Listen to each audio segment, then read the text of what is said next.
soalan tentang bagaimana susu kambing ini menjadi pilihan Allah Subhanahu Wa Taala adalah merupakan satu soalan yang cukup cantik. Bagi saya soalan cukup emas pada malam ni.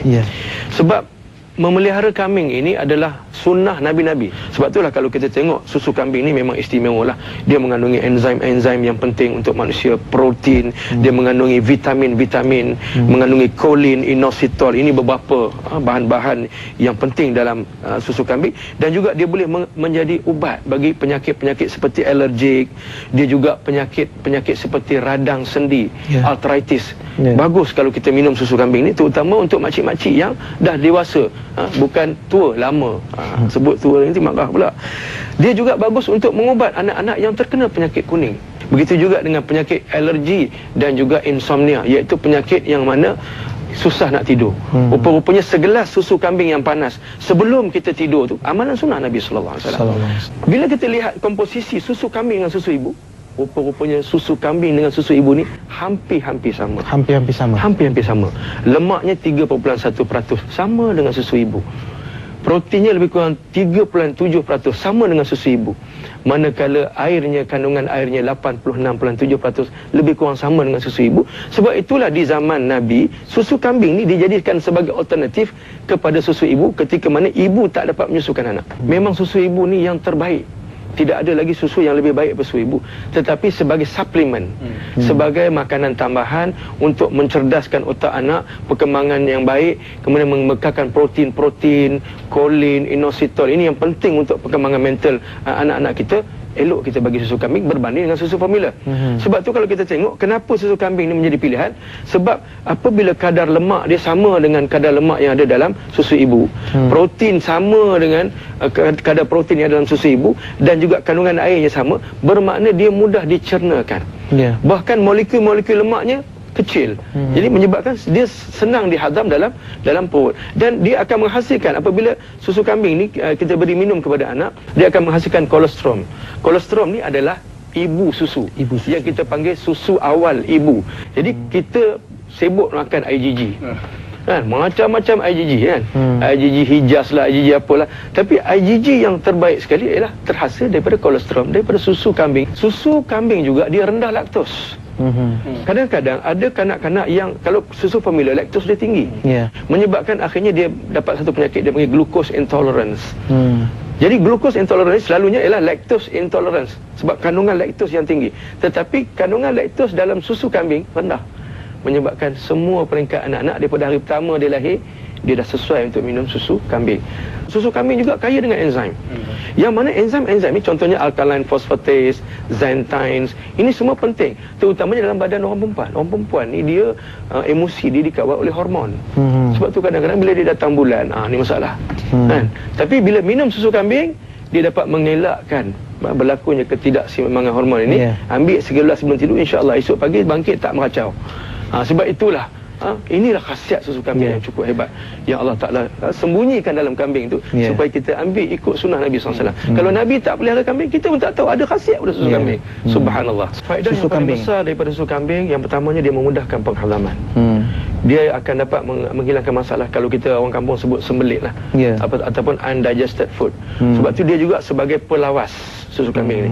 Yang keduanya, dia mengandungi lemak, tapi lemaknya itu adalah optimum dengan lemak manusia, sehingga bukan kata takat susu kambing saja, kalau daging kambing pun sini kalau kita makan, lemaknya rendah. Dia sama dengan daging ayam. Yang orang takut sangat. Yang orang takut sangat. Orang takut sangat tu sebenarnya psikologi je, tak ada apa. Manusia ni suka dengar khabar angin. Dari segi perubatan sebenarnya tak ada apa. Daging kambing dengan daging lembu ni kalau makan sama je.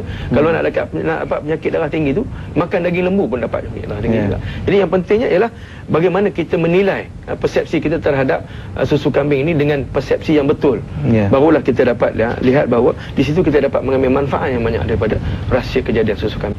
Dalam ayat Al-Quran tadi ada disebut padanya ada dif'un wa manafi'. Dif'un ni maksudnya dia memanaskan. Sebab itu molekul-molekul dia ni bila kita sejukkan, dia tak usap. Sebab kalori dia tinggi. Apabila kalori dia tinggi, dia membekalkan tenaga yang banyak kepada badan, dia memanaskan darah. Sebab tu Nabi suka minum susu kambing. Sebab antaranya khasiat susu kambing ni, dia menguatkan tenaga. Bukan tenaga lelaki saja, tenaga perempuan sama. Susu kambing ni mempunyai kalori yang tinggi dan dia tidak akan rosak walaupun dibeku di bawah tahap beku. Sebab molekul-molekul itu dapat mengekalkan keseimbangan. Itu satu rahsia yang kita tak boleh nak cerita dari segi sains. Kenapa sampai tahap tu? Kalau susu lain kita bekukan, kemudian bila kita defrostkan balik, dia rosak. Dia rosak. Tak macam susu kambing. Ini rahsia yang Allah Ta'ala ciptakan dalam susu kambing.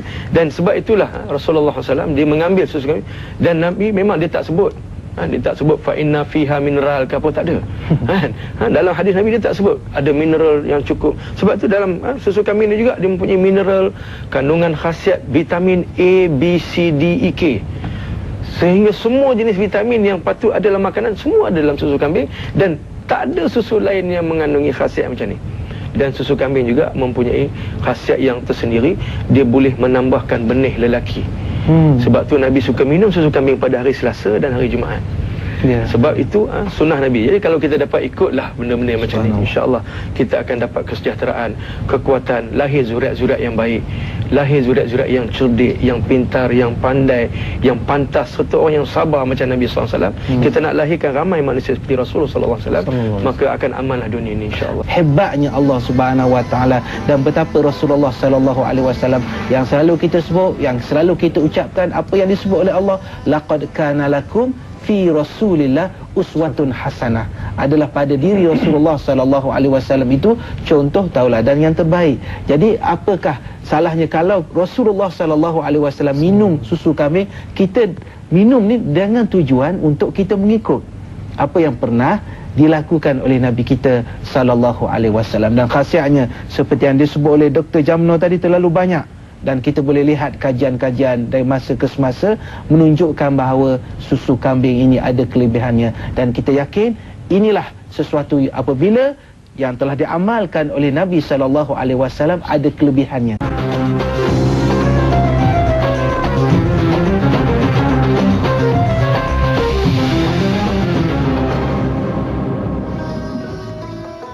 Kita tahu bahwa susu kambing ini luar biasa. Apapun yang Rasul ajarkan, apapun yang Rasul anjurkan kepada kita, pasti ada berkah. Dan ketika pada saat Isra wal Mi'raj, Rasul ditawarkan, ya ada arak, ada madu, ada susu, dan Rasul menerima susu, dan itu adalah susu kambing. Jadi kita, Anda, dan semua yang hadir ini harus khawatir. Susu kambing luar biasa. Saya adalah pemakai susu kambing dan memberikan kepastian saya susu kambing.